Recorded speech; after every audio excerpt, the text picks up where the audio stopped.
The silence was not broken, but split, not by a cry of alarm or the clash of steel, but by the dry, rasping cough of a child from a nearby croft. A sound as common as rain, as old as the hills. And in the listening, in the held breath that followed, one could almost hear the other sound, the true sound that governed these lives from cradle to grave, the silent, grinding weight of the law. Not carved in stone, but whispered in Latin by men in warm rooms, far from the smoke of peat fires. Laws that fell upon the people like a sudden frost, killing the tender shoots of instinct, of tradition, of simple mercy. To mend a fishing net with the wrong knot was a crime. To draw water under the stars was a crime. To know the secrets of the earth, to offer the comfort of a crushed leaf to a fevered brow. This was the most dangerous transgression of all. The last light of day is a thin, cold blade of orange cutting across the straw-littered floor of a cottage, and it finds her there. At her work, Ilara, her name is known only to this valley, to the few souls who dwell within its wooded embrace. The light does not warm. It merely reveals, etching the lines of weariness around her eyes, the gentle curve of her back as she bends over her task. Above her, from a blackened hook in the roof beam, a single iron pot hangs over a banked peat fire. It murmurs to itself, a low, bubbling monologue, its steam a visible breath, carrying the humble, honest scent of turnip and barley, the scent of survival itself. Her world is contained within these mud-rendered walls. Its textures are the rough-hewn grain of the table, the prickly softness of the dried straw underfoot, the cool, its incredible smoothness of the river stone she holds in her right hand. With a rhythmic, circular pressure, she grinds its dried lavender, its purple brilliance faded to a memory of dust, its feverfew, its bitter white flowers, now a crumbled promise of relief. This is her peace. This ritual of mortarless pestle, the crushing of summer's memory into a winter's palm.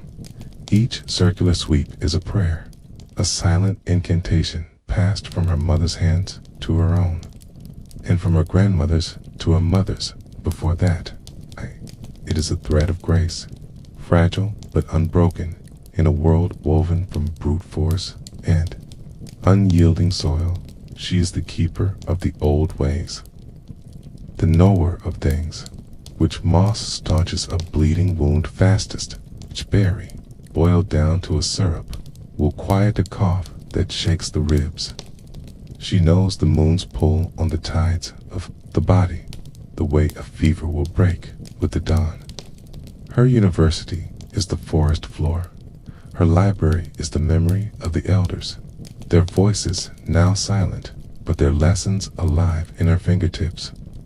She does not know that the very scent of her herbs, the very smoke from her fire, is a transgression, that the knowledge in her hands has been deemed a threat in places whose names she has never heard, for the law has been written in a script she could not decipher, in a language Latin that sounds to her like the chanting of distant, powerful ghosts. It was inscribed on vellum and proclaimed in a town square she has visited only twice in her life.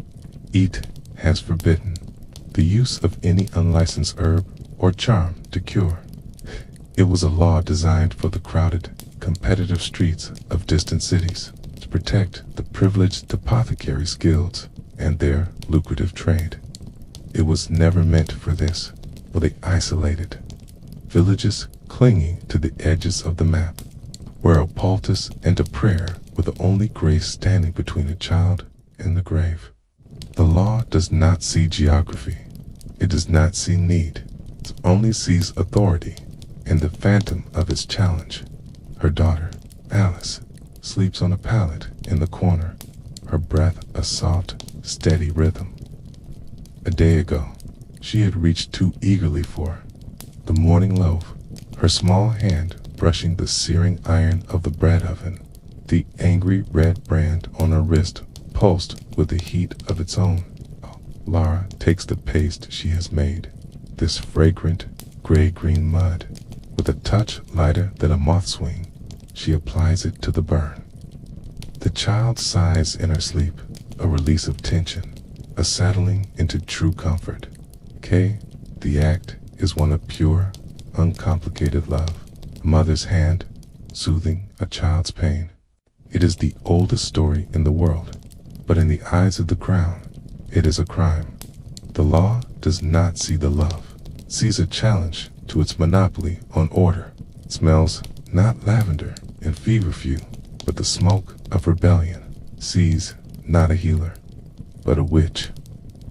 Not a mother, but a criminal. The candle on the table gutters, starved of air, and a plume of black smoke unravels from the dying wick. It does not rise straight to the thatch. Instead, it curls, it drifts. It seems to hesitate in the still air, forming a shape that is almost, but not quite, like a hand.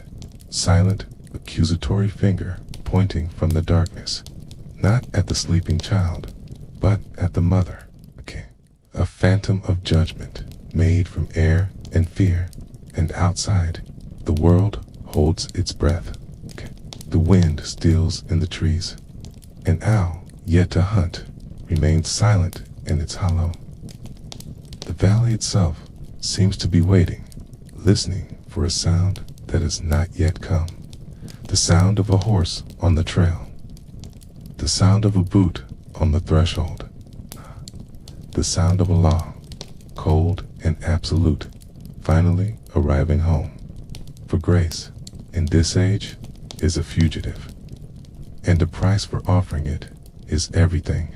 A debt that will be collected, not in coin, but in blood, in fear, in the extinguishing of a light that has burned in this place for 1,000 years. A light that now flickers, uncertain, against the coming of a vast and impenetrable dark. A dark that walks on two legs and speaks with the voice of a king who will never know her name.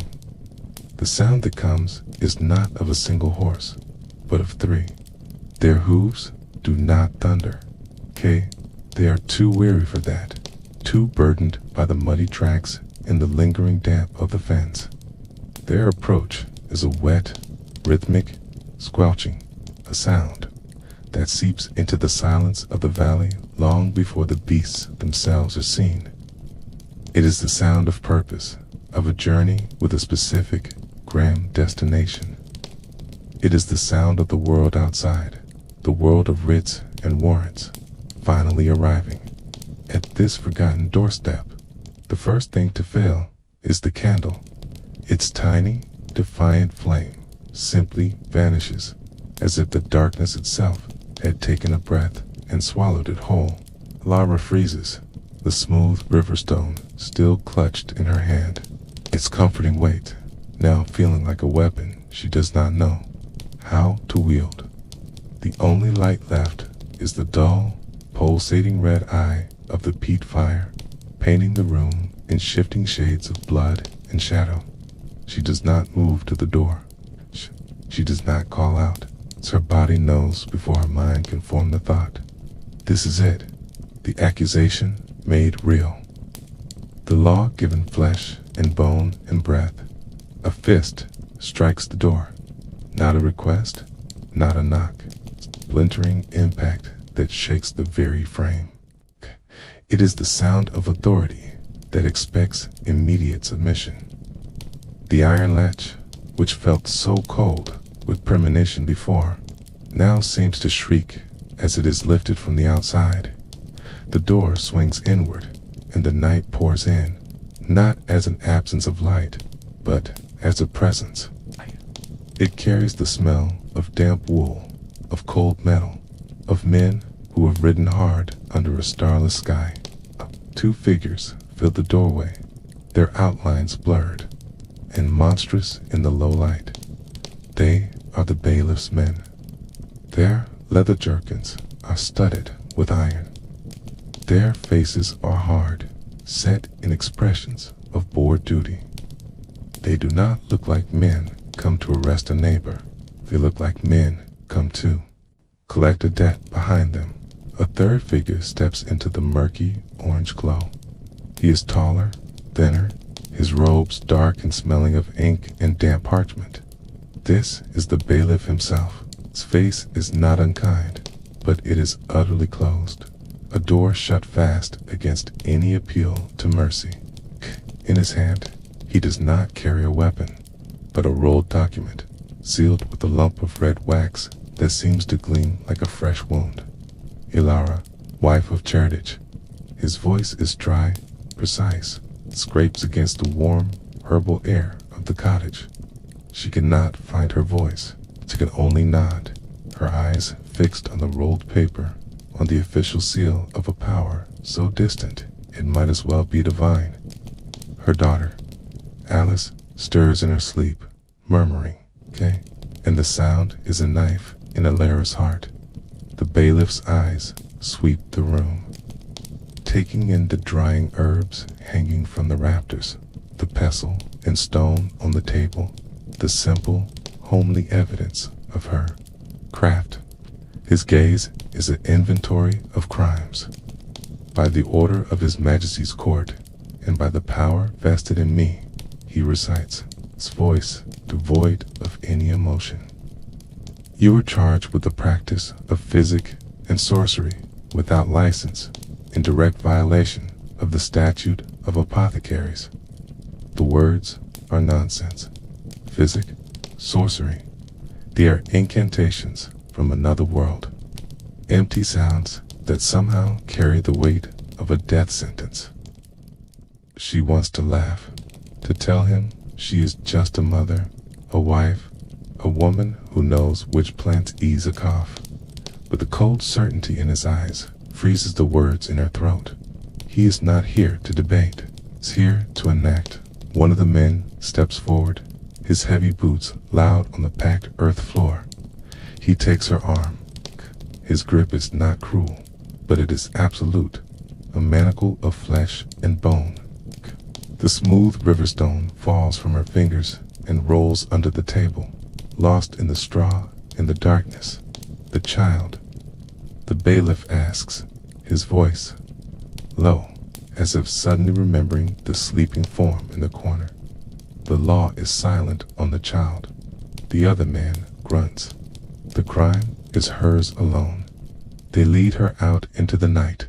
The cold air is a shock, a slap after the close warmth of the cottage. She does not look back. She cannot bear to see Elis's face. The valley that was her whole world is now just a tunnel of darkness leading her away from everything she has ever loved. The only sound is the squelching of the horse's hooves in the mud and the ragged, torn sound of her own breathing. The law had been a silent, distant phantom. Now it has her by the arm. It is leading her away, and with every step, the world she knew shrinks behind her, growing smaller and colder till it is nothing more than a single, faint point of light, the dying ember of a peat fire in a cottage that is no longer a home, watched over by a child who waked to a silence more terrifying than any sound, a silence where a mother's love has been declared a crime, and the only thing left to listen for is the echo of a law that has devoured its own people, an echo that promises this is not the end, but a terrible, unfolding beginning. The world did not end with a roar, but with the grinding shriek of iron hinges, protesting a weight they were never meant to bear. The door to the cell was not wood, but oak banded with rusted iron, and when it swung shut behind Ilara, the sound was not a closing, but a sealing. Khatun. The air that greeted her was not air at all, but a thick, cold broth of despair.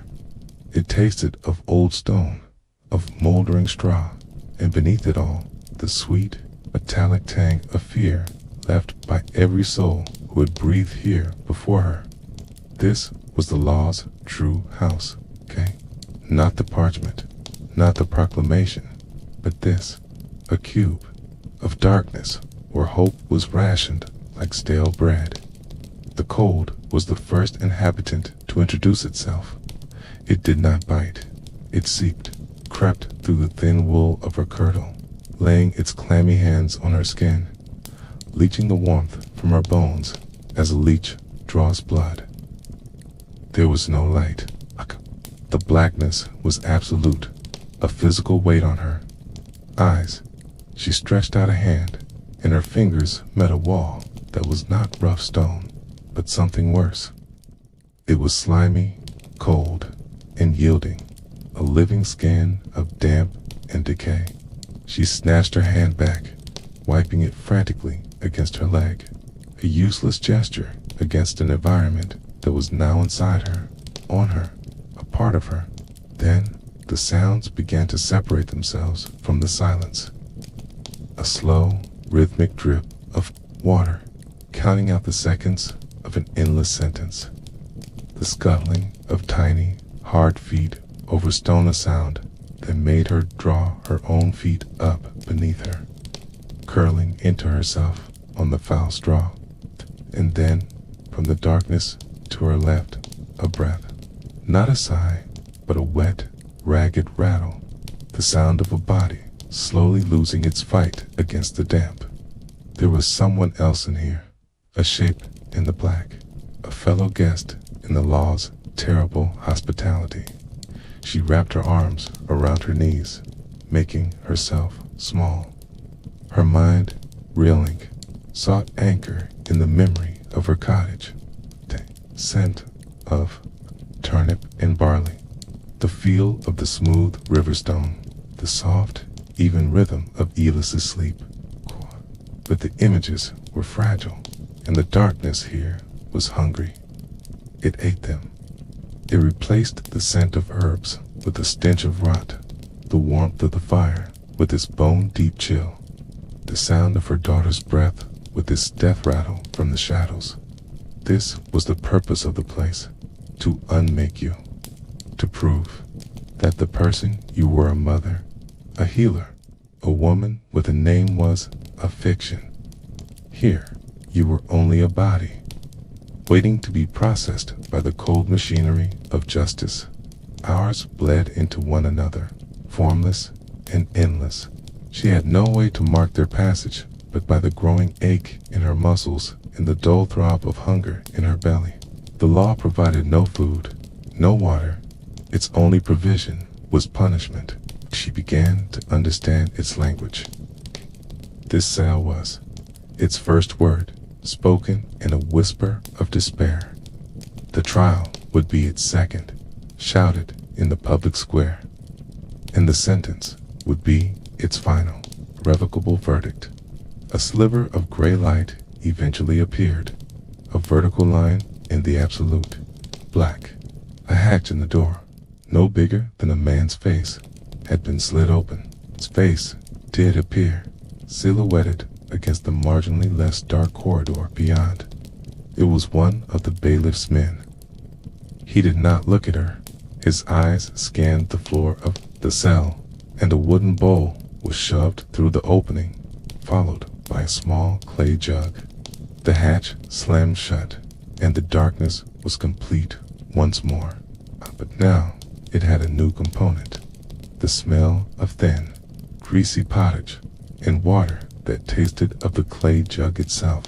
She crawled toward it, her fingers finding the bowl, the jug. The act of eating was not nourishment. It was a grim, animal necessity. It was the law's way of keeping its property alive, long enough to be properly broken. The rattling breath from the corner ceased.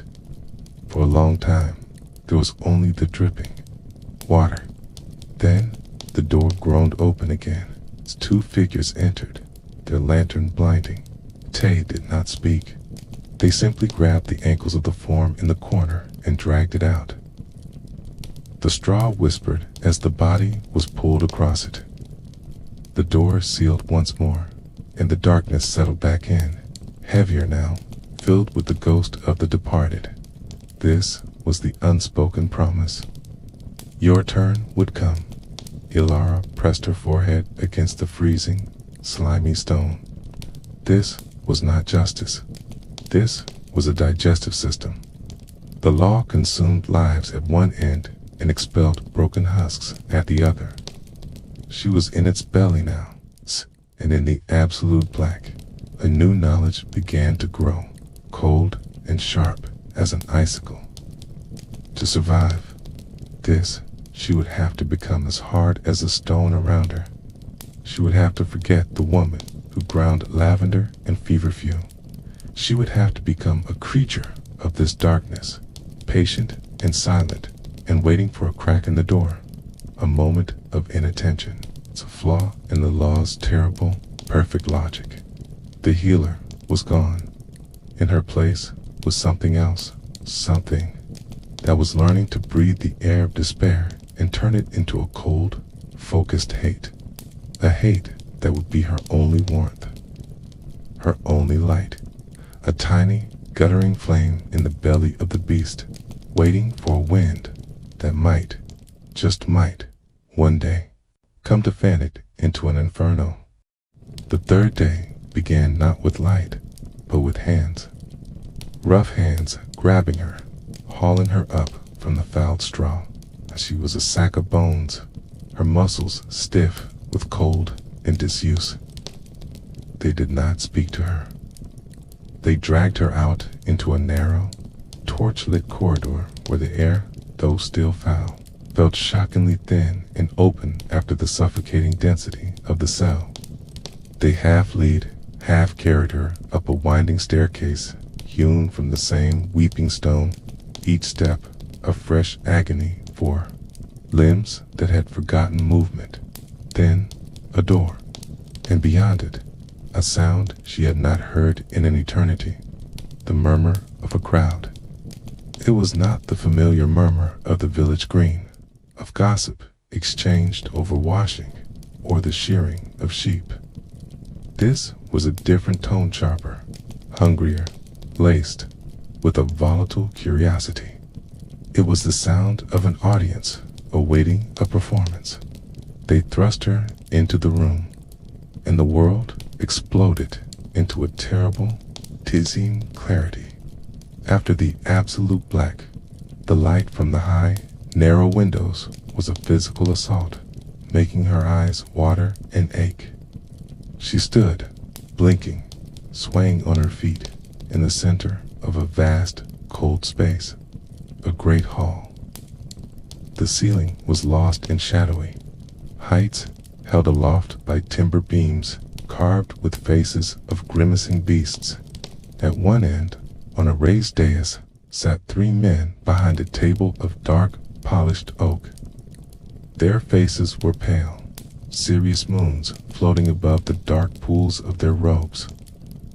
The judge in the center, his expression one of profound, weary distaste, as if a bad smell had permanently lodged itself in his nostrils. To his right, a clerk, his head bent, a quire scratching like a frantic insect on a sheet of parchment. To his left, the bailiff, his face a mask of dutiful neutrality. And surrounding her, on rough benches, was the crowd. Dozens of faces, their eyes fixed on her. She saw not sympathy, not anger, but a kind of avid hunger. She was the day's entertainment, a break from the grinding monotony of their lives. A woman who dabbled in the forbidden, a witch. She saw mothers holding their children tighter, men leaning forward with elbows on knees, their gazes stripping her of her humanity, reducing her to a story, a cautionary tale. Ilara, wife of Cheridich, you are brought before this court to answer the charge of maleficia. The judge's voice rang out, dry and precise. Cutting through the murmur of the crowd was the same voice from the cottage, but now amplified, formalized by the echoing stone. Tick. The the practice of unlawful arts, and physic, by which you have knowingly and with intent deceived the people of this valley and endangered their souls. How do you plead?" She opened her mouth, but her throat was a desert, her tongue a useless piece of leather.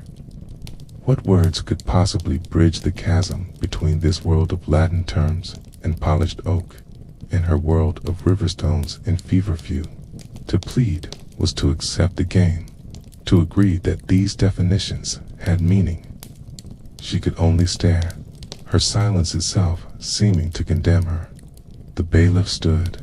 "We have testimony, your worship, from Goodman Hewitt, whose son's leg festered after she applied a poultice of comfrey and moss."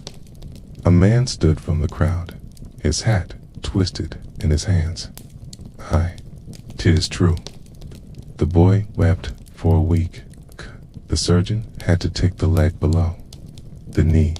He did not look at her. He spoke to the judge, to the room, spoke of the result, but not of the week before, when he had come to her door, his face gray with panic, begging for her help because the surgeon was a day's ride away and cost more than his yearly rent. The apothecary from the town was called next, a thin man with ink-stained fingers and a pristine apron. He held up her little pouch of dried lavender as if it were a venomous snake. "This is a common stimulant, your worship. Used recklessly, it can agitate the humors, incite frenzy. And this," he produced a sprig of feverfew, "is a known abortifacient. Its use is strictly forbidden by the guild." He spoke with a cold, clinical certainty. He saw poisons where she saw comfort, commerce where she saw care. He was an expert in a language she did not speak, and his every word built a wall between her actions and their intent, until all that was left was the crime, clean and simple. She wanted to scream, to tell them that the boy's leg had been black with gangrene when his father brought him, that the poultice had drawn out the poison and given the surgeon time to arrive. She wanted to explain that feverfew was for headaches, for swelling, for the pain of childbirth. But her voice was gone, stolen by the sheer, overwhelming theater of it all. This was not a search for truth. It was a ritual, a ceremony where she was the necessary sacrifice to the god of order. The judge listened, his fingers steepled. He occasionally nodded. The law was a river, and it was flowing in one direction only, carrying her with it. The evidence was not facts, but fears. The testimony was not truth, but confirmation. They were not judging her actions, but her essence. It's the essence of a woman who knew things she should not know, who operated outside the sanctioned channels of power. Finally, the judge raised a hand. The room fell silent. He looked at her, and for a fleeting second, she saw not malice, but a kind of pity. The pity a man might show a lame horse he has decided must be put down. "The law is clear," he said, his voice filling the hall. No longer weary, but imbued with a grim finality. It exists not merely to punish, but to protect the people from their own ignorance and from those who would exploit it. The court finds the evidence of your unlicensed practice compelling. Your intentions, though perhaps not malicious in your own mind, are irrelevant. The outcome is what matters. The erosion of order is what matters. He paused, letting the words hang in the cold air. The only sound was the scratching of the clerk's quill, etching her fate onto parchment. The sentence is public penance. You are to be taken to the pillory in the market square at noon tomorrow. There you shall remain for 3 hours, that the community may see the cost of defiance, and thereafter You are to be banished from this 100. You are in exile. You have until the next sunrise to gather your things and quit this place forever. The words landed not with a crash, but with a slow, sinking coldness that spread from her heart to her fingertips. Banished. It was not a cell. It was a void, to be stripped of place, of community, the right to even stand on the soil that held the bones of her ancestors and the future of her child. It was a death, but one where you were forced to walk away from your own grave.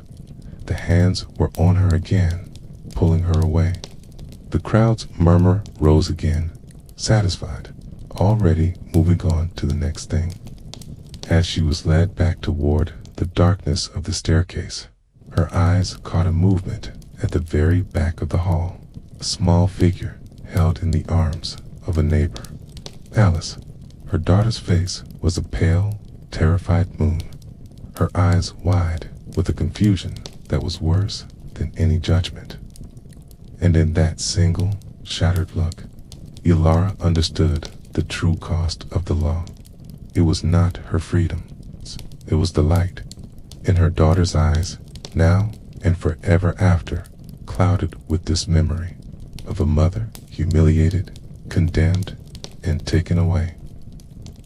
It was the severing of a thread that had been woven for generations.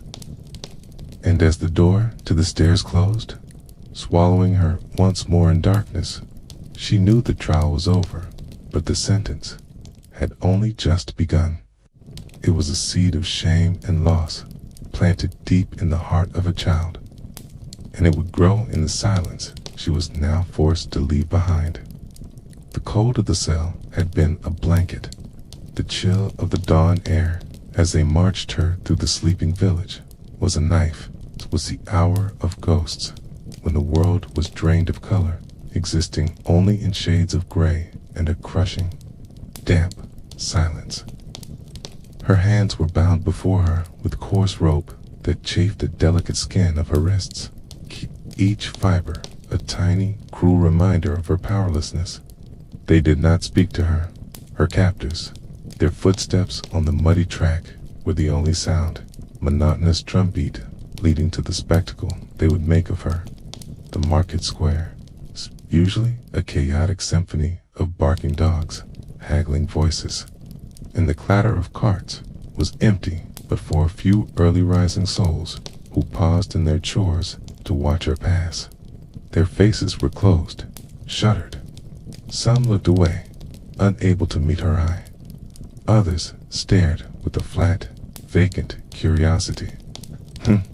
There was no anger in them, not yet. That would come later, with the crowd. Now, there was only a faint embarrassment, a communal shame at what was to be done in their name. In this place they called their own, and there it stood, in the center of the square, the pillory. It was not a complex device. Just two planks of ancient, splintered oak, hinged together and set upon a post. It looked like the jaws of some dead, wooden beast, waiting to snap shut. The upper plank was raised, held open by a hook. It's an invitation. The village smith, a man whose son she had once treated for a croup that threatened to steal his breath forever, stood nearby, his face like stone. He would not look at her. His was the hand that would drive the pin home, that would lock her into this wooden embrace. The law demanded it, and he was a man of the law. As the sun began to bleed over the horizon, painting the thatched roofs in a weak, watery light, the bailiff read the sentence again. His voice was loud, officious, echoing off the wattle-land-up walls of the houses that encircled the square. He listed her crimes: maleficia, the unlawful practice, the defiance of royal statute. The words were hollow, meaningless shells that bounced off the growing crowd. They were not here for the words.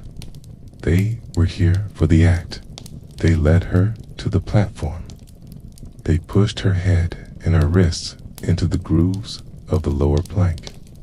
The wood was cold and gritty with old rain and the grime of countless previous offenders. The smith stepped forward. He smelled of soot and honest sweat. For a heartbeat, his eyes flickered to hers, and in them she saw a universe of apology, of helplessness. Then he looked away, and with a single, brutal motion, he swung the upper plank down. The sound of it closing was a thunderclap in the tense silence. He drove the pin through the hasp. The finality of the metallic clank was absolute. She was trapped. The first few moments were of sheer, disorienting shock. The awkward bend of her back, the rough wood pressing against her throat, a complete exposure. She was a specimen pinned to a board, her face, her shame, offered up for public consumption. The crowd, now numbering in the dozens, began to stir. The silence curdled into something else. A low murmur which grew into jeers, then shouts. It started with mud.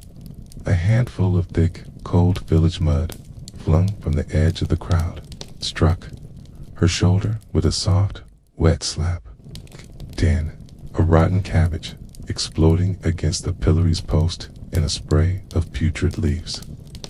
A voice, shrill and furious, cried out, which? The word was a spark in dry tinder. The world dissolved into a chaos of flying filth and hate. They did not see Alara, the woman who had helped birth their children, who had eased their winter aches. They saw the monster the law had told them she was. A rotten egg burst against her cheek, its stench vile, the slimy yolk dripping into the neck of her dress. Stone whistled past her ear, striking the wood with a sharp crack. She closed her eyes, trying to retreat into the darkness behind her eyelids, but there was no escape. The sounds were worse than the impacts of laughter, the vicious glee, the released fury of a people who had been told their suffering had a name, and that name was her. But amidst the roar, a different sound pierced her. A high, desperate cry. Mama. Her eyes flew open. Through the filth, matting her lashes, she saw her, Alice, held back by the neighbor woman at the very edge of the square. Her small face was a mask of terror and incomprehension. She was struggling, trying to break free, to run to her. Their eyes met across the sea of hate. In that one, searing connection was everything that was being destroyed. All the love, the safety, the world they had built together within their cottage walls.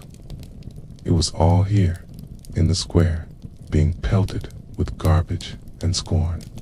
A sob tore from Alara's throat, a raw animal sound of pure agony. This was the true punishment, not the confinement, not the banishment. This, her child, witnessing her utter annihilation. The law wasn't just breaking her body, it was burning her memory in the mind of her own daughter. The 3 hours were an eternity. The sun climbed, its light feeling like a mockery. The energy of the crowd eventually waned, their anger spent. They drifted away, back to their homes, their fields, their lives. The square grew quiet again, leaving only the stench of spoiled food and the buzzing of flies. She hung there, broken, emptied, a shell. Tay, the smith returned, his footsteps heavy. He withdrew the pin with another clank of metal and lifted the upper plank. She collapsed onto the muddy platform, her muscles refusing to hold her. The bailiff was there. He handed her a rough cloth and a skin of water. It was not kindness, it was procedure. You have until sunset, he said, his voice devoid of anything. Gather what you can carry. If you are found within the 100 after dawn tomorrow, the sentence is death. She stumbled through the village, a ghost already. People drew their children inside as she passed. Doors closed. She was untouchable, cursed. Her cottage, when she reached it, was no longer a home. It was a tomb of a life that had ended hours ago on a platform in the square. She moved through it mechanically. A wool cloak, a knife, water skin, a small pouch with a few crumbs of cheese and hard bread. She could not take the river stone. She could not take the dried herbs. Those things belonged to Ilara, the healer, and that woman was dead. She stood on the threshold one last time, looking back at the empty hearth, the cold pot, the table where her daughter had learned to shape letters in the dust. She took none of it. She turned and walked away, not looking back. The forest edge swallowed her. With every step away from the fields, the air changed. It grew older, filled with the scent of pine and decaying leaves. She was in the wilderness now. The world of the law was behind her. Ahead was only the unknown. She walked until her legs gave way, collapsing at the base of a great, gnarled oak. She was alone, truly, utterly alone. The silence was immense. It was the silence of a life erased. She curled into the roots of the tree, pulling her thin cloak tight around her. The sky through the branches was a deep, merciless violet. The first stars, cold and distant, began to appear. They were the same stars that shone over the village, over her daughter's sleeping form, but they offered no comfort. They were the eyes of a blind, uncaring heaven. She was nobody, a woman with no name, no place, no past. The law had not just banished her, it had unmade her. And as the final light bled from the world, a question, colder than the coming night, settled in the hollow where her heart had been. If a life could be so thoroughly erased by a law, its victim could not even read. How many others had simply vanished, their stories swallowed by the same silent, hungry earth, their footsteps washed away by the same indifferent rain, voices lost in the wind that now moaned through the branches, a sound that was less a comfort than a requiem for the forgotten.